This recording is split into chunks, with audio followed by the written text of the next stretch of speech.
Hello friends, study दीप education channel में मैं आपका बहुत बहुत स्वागत करती हूँ। और आज मैं आपको प्राचीन इतिहास में मौर्य साम्राज्य में जो बिंदुसार था, मैं उसके बारे में आपको इन्फॉर्मेशन देना चाहूँगी। ये ज़्यादा लंबी वीडियो नहीं होगी, इसमें थोड़ा ही कंटेंट होगा करने के लिए। तो अगर पॉसिबल हुआ तो मैं आपको अशोक के बारे में भी इसमें कुछ थोड़ी बहुत इन्फॉर्मेशन दूँगी, राइट। तो पिछले वीडियो में मैंने आपको चंद्रगुप्त मौर्य के बारे में बता दिया था, जिनका शासनकाल 321 से 298 था, ठीक है। फिर उसके बाद बिंदुसार आया है जो 298 से 272 तक शासन करता है। उसके बाद अशोक का शासनकाल आया जो 268 से 232 तक आया है, ठीक है। और उसके बाद जो हमारे पास आते हैं, अशोक के बाद जो भी राज्य शासक बनते हैं वो परवर्ती परवर्ती मौर्य साम्राज्य में आते हैं, जिनका शासनकाल कितना रहता है, 184 वर्ष तक, ठीक है। तो टोटल इनका जो है ये 85 ईयर्स तक शासन करते हैं, ठीक है। उसके बाद प्रवर्तिक शासक आते हैं, ठीक है। तो मैं आगे आपको नेक्स्ट वीडियो में भी इसके बारे में इंफॉर्मेशन दूंगी, ठीक है।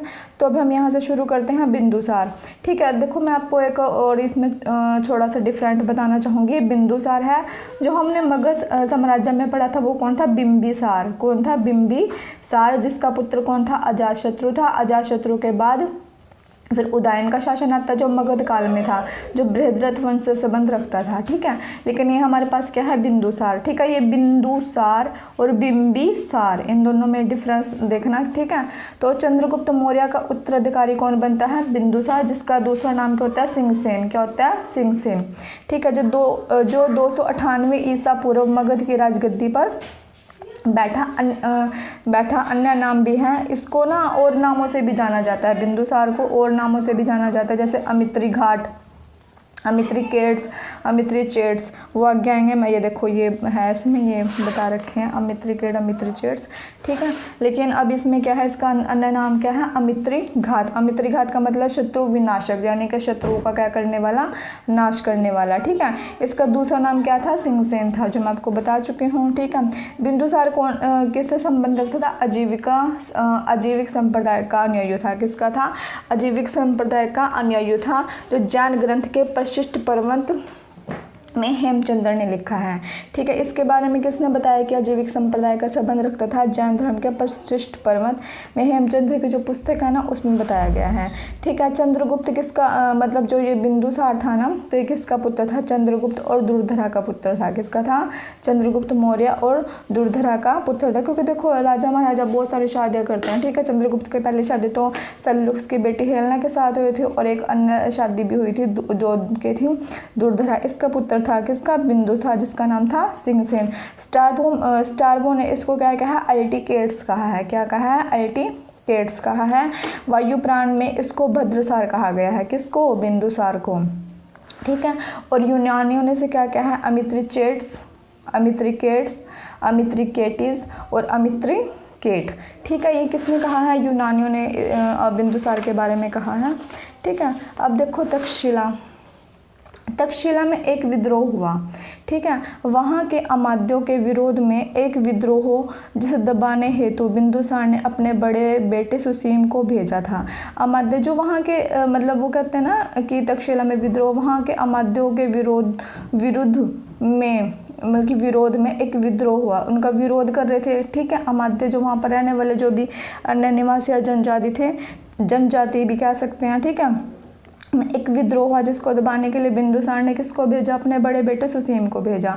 सुसीम को मालवा का क्षेत्र मिला हुआ था, और अशोक को कौन सा क्षेत्र मिला हुआ था, उज्जैन का क्षेत्र मिला हुआ था, ठीक है। सीरिया का राजा था एंटियोकस प्रथम। सीरिया का राजा कौन था, एंटियोकस प्रथम। और बिंदुसार के साथ इसका क्या था, पत्र व्यवहार था। क्या था, पत्र व्यवहार था, ठीक है। मीठी मदिरा, सूखा अंजीर और दार्शनिक की मांग करता है, ठीक है। जो बिंदुसार होता है ना, ये एंटियोकस प्रथम से ना क्या करता है, मीठी मदिरा, सूखी अंजीर और दार्शनिक की मांग करता है। लेकिन एंटियोकस प्रथम था ना, परंतु एंटियोकस ने मना कर दिया दार्शनिक को देने को, परंतु मीठी मदिरा और सूखी अंजीर को दे दे, क्योंकि वो कहता है कि मीठी मदिरा और सूखी अंजीर तो मैं दे दूँगी, लेकिन दार्शनिक को नहीं। मैं दार्शनिक होते हैं जो वो राइटर होते हैं, कवि लेखक होते हैं ना, फिलोसोफर होते हैं, ठीक है, उनको मंगवाते हैं। लेकिन ठीक है, तो ये एंटियोकस क्या कहते हैं कि ये सब तो देना पॉसिबल होगा मेरे लिए, लेकिन दार्शनिक को भेजना मेरे लिए क्या होगा, पॉसिबल नहीं होगा, ठीक है। तो एंटियोकस, ठीक है, एंटियोकस डायमेकस को भेजता है।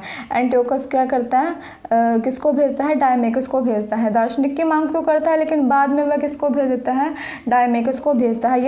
यह वर्णन यूनानी लेखक एंथनियस ने किया है। यूनानी लेखक था जो ये एंथनियस ने किया है इस चीज़ के वर्णन के बारे में कि बिंदुसार ने सीरिया के राजा एंटियोकस से दार्शनिक की मांग करी थी,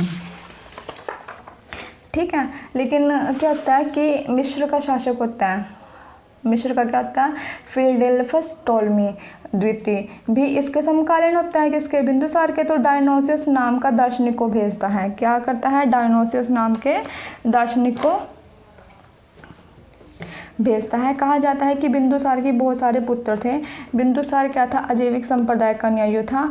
यह दिव्यावदान में लिखा है। यह धर्म सहिष्णु था, यह किसी भी धर्म की बुराई नहीं करता था, ठीक है। चाणक्य बिंदुसार का मंत्री था। आगे चलकर खलनाटक राधागुप्त और इसके प्रधानमंत्री बनते हैं। 273 BC में इसकी क्या हो जाती है, मृत्यु हो जाती है, किसकी, बिंदुसार की मृत्यु हो जाती है, ठीक है। तो इस वीडियो में ना इतना ही दिया गया है, ठीक है। अगली वीडियो में मैं आपको अशोक के बारे में इन्फॉर्मेशन दूंगी, ठीक है। उम्मीद है आपको मेरे द्वारा दी गई इन्फॉर्मेशन पसंद आई होगी। मेरी वीडियो को लाइक करें, शेयर करें, सब्सक्राइब करें। Thank you so much. Have a nice day, you take care.